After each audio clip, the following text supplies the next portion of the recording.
so... This thing, you ain't gonna get the glory today, devil.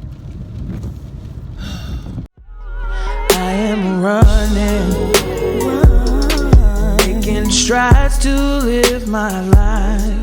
I am pursuing dreams and I won't stop till I fly. Said I am majestic. Good morning, y'all. How y'all doing? I am on my way to work, and I was just listening to some, gospel, getting my mind together for the day, as I always do. And a thought just came to me. Thank the Lord. So I was thinking about this question, right? Have you ever been in a relationship with somebody? Ooh. I hate when the phone does that. Let's see if I can turn it so that it's more stabilized. Alright, let's see. Sir, what are you doing? Alright, great. We're going around you. Hallelujah. Alright, we're back. Have you ever been in a relationship with somebody who, no matter, like, they'll get you stuff and they'll do stuff for you? Oh, I got you your favorite, bear, or I got you your favorite candy, and, they just do something, supposedly out of the kindness of their heart, just thinking about you, or, they took care of a bill for you, whatever it is. And you're just grateful. Like, in that moment, you're grateful. You're just thinking, like, this is so nice. And then maybe a circumstance comes up where you're able to, kind of reciprocate that thought. Like, I love this person. They always think of me. Now I see their favorite snack. Let me pick it up. Or I see, that maybe they forgot their bag somewhere. Let me get it for them, and whatever. Just little things when you think about a person because you love a person that you do, and you're able to kind of do these things out of your heart. But then there's some people that you're with that is kind of like, well, I did X, Y, and Z for you. Why I can't get, why can't you do this for me? Why can't you meet what I'm like? It's 50-50. Like, I did this, now you do something. Now you do something, now I do something. Like, it's like the tick for tack. It's not really like from the heart type thing.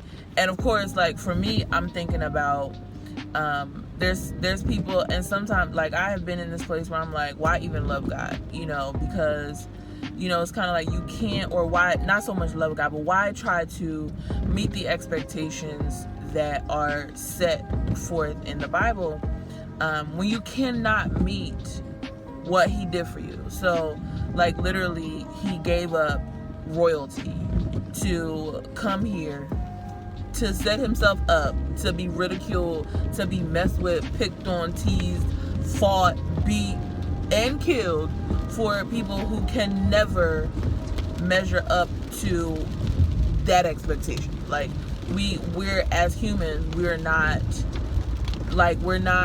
humanly wired to be like, yeah, I'm gonna just die, for a person that I love. Like, if we're honest with ourselves, even down to a spouse or, a family member, I love them, that's my best friend, whatever it is, we are not humanly just like, yeah, I'm gonna just die for this person. And that's what Christ did for us. So it's kind of like discouraging sometimes, because it's like, dang, I can never meet this, so why even try? But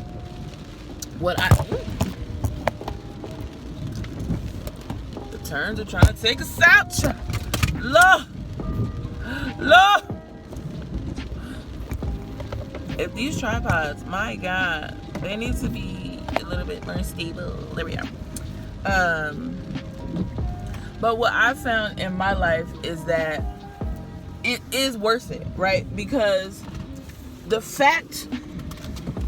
it's worth it because the fact of the matter is, Christ knows that I am never going to be able to measure up to anything by far that he's given me, anything he's done for me. He knows 110%. He knew when he made me that I was a weak human being. Okay? He knew when he made me, and he knew when I started this faith journey that I was going to fall. He knew I was going to make mistakes. He knew that I was going to make choices to choose my own self over him at times. He knew that, stuff was gonna, come up, that I was gonna be like, I'm struggling with this. God already knew that before he even presented me with these gifts, and before, he even died for me. Like, he knew already what my life was gonna look like. He knew what the journey was gonna look like. So it's like, okay, he knew it, and he still, to this day, to this moment, to this second, wants to give me more. Like, he's, and not even just the physical things, he still wants to allow me life, right? He still wants to give me opportunities to minister to people. He still, wants me to thrive. He still wants me to have abundance in my life, whether that's physical, mental, spiritual, physical, whatever it is, financial, all these things. Ultimately, he knows, he knows I'm never going to be God. He knows that, and that's not what he's asking me to be. And I think that's what a lot of times gives me encouragement, is that I know for a fact that God is sovereign, and that God is way, he's perfect, so Jesus Christ himself, in and of himself, allowed imperfection, in terms of he allowed humanity, not imperfection. He allowed humanity for himself in order that we could see what true love was. So it's encouraging for me, and I hope it will be for some, that it's hard, it's hard out here, but God knows that. And it's not for us to be like, I'm gonna just live my life and then, I'll get it together. No, it's the fact of the matter is, the sacrifice that Christ made for us is enough that he's like, okay, I see that you're making mistakes, but yet and still, it's still for you. The sacrifice is still for you. And here are the thoughts, right? I'm not good enough. No, you're not. You're not. You're not good enough in and of yourself. You're not holy enough in and of yourself. You're not perfect by any stretch of the imagination. You're not, it's just, you're not going to ever be able to measure up to what Christ has done. And that's okay with him. That's okay with him. It's okay. He knows. The whole point of life is learning lessons. The whole point of life is being able to come into an understanding of who God is, and understanding that he's not just this big deity sitting up there looking like, they're not gonna make it. No, his whole goal was literally to come down here, to put himself in the situation that we ourselves are in and show us that there is a way to live right. There is a way that, you can make it through hard things. There is a way that no matter who's saying whatever, you're gonna be victorious. Now, in his case, of course, from us looking at that, it's like, well, he had to die. Well, yeah, we gotta die too, right? We have to die to our own feelings. We gotta die to our pride. We have to die to our own desires sometimes. We have to understand, there is death that we go through, even in baptism. That's what baptism is. Spiritually, it's a spiritual death. You are dying to your old ways. You're putting away those old choices. You're just making a determination within yourself, look, I know I'm not perfect, and this tripod don't want to see us be great tonight. You're making a determination when you're baptized that I'm not perfect, God. However, I'm deciding that from here on out, my decisions, my decisions are going to be based upon the fact that I gave you my life. So even when I do trip up, even when I do make dumb mistakes, or when I make decisions that I know are stupid, I know that at the end of the day, I'm covered, because, and I know I have a way to make this right. Not even just that I'm covered and I can just do what I want. And it's not that. Let me be clear. It's not that. It's that because I'm giving my life to you, you know who I am. You know I messed up. What I am determining is, no matter what I go through, what I choose, that my focus and my, returning point is you. What I want to do is give you everything. I don't know how I'm getting there, but I'm gonna try. Like, that's what that is. It's a spiritual death, and it's beginning of life also.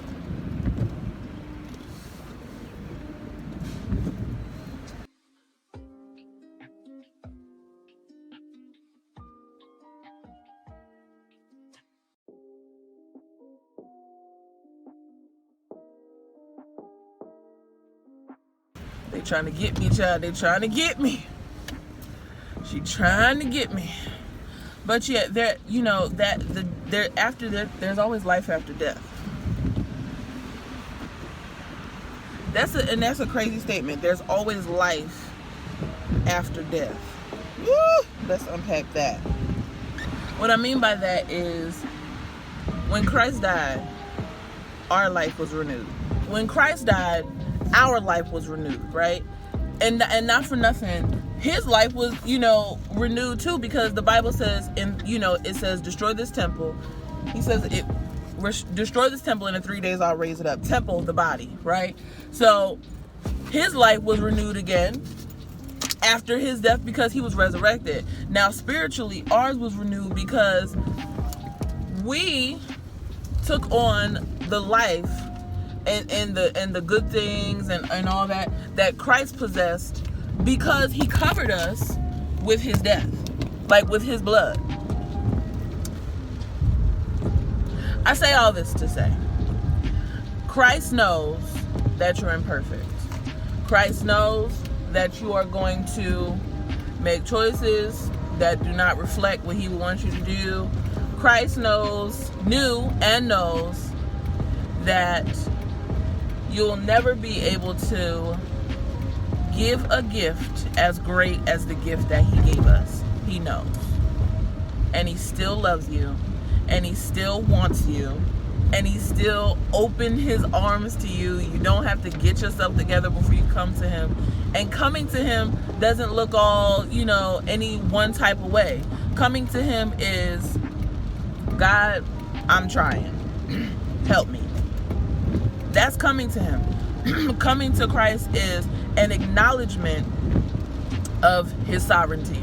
Is just an acknowledgement of his presence, and telling him, like, hey, listen, like, I'm trying, help me. And it's super, super simple, but a lot of times we make it so, this thing, you ain't gonna get the glory today, devil.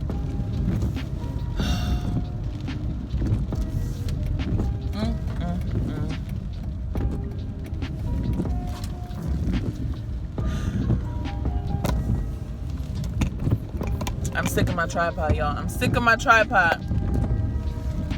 God loves you, and he doesn't expect you to love him perfectly. He just asks that you acknowledge him, and that in the acknowledgement, that in everything that you do, you just remember that he's your father, right? And your father is looking out for you, and your father wants the best for you. Think about that. I used to call myself a daddy's girl. I guess I am a daddy's girl. I'm a daddy's girl to Jesus. And I was a mama's girl. But, being a daddy's girl, being a daddy's boy, whatever it is, that your parents, you may not know exactly what your parent expects of you, like, in depth. You may not know their every move, their every plan. However, you are aware, that your parent at the end of the day wants what's best for you. Whether they tell you that, or whether they always try to push you in a positive direction, or whether they expect a lot of you. Parents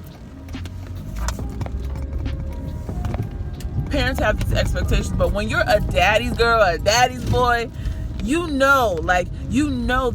want the best for you, and they expect a lot from you. And that's something that you try to live up to if you really love that parent. And not for nothing, you want to see yourself succeed. But there's something about that expectation from a parent that's kind of like stressful, but also you know this road, that they want the best for you, and it's something that you can just push forward to. So because these roads are getting on my nerves, I want to wrap it up.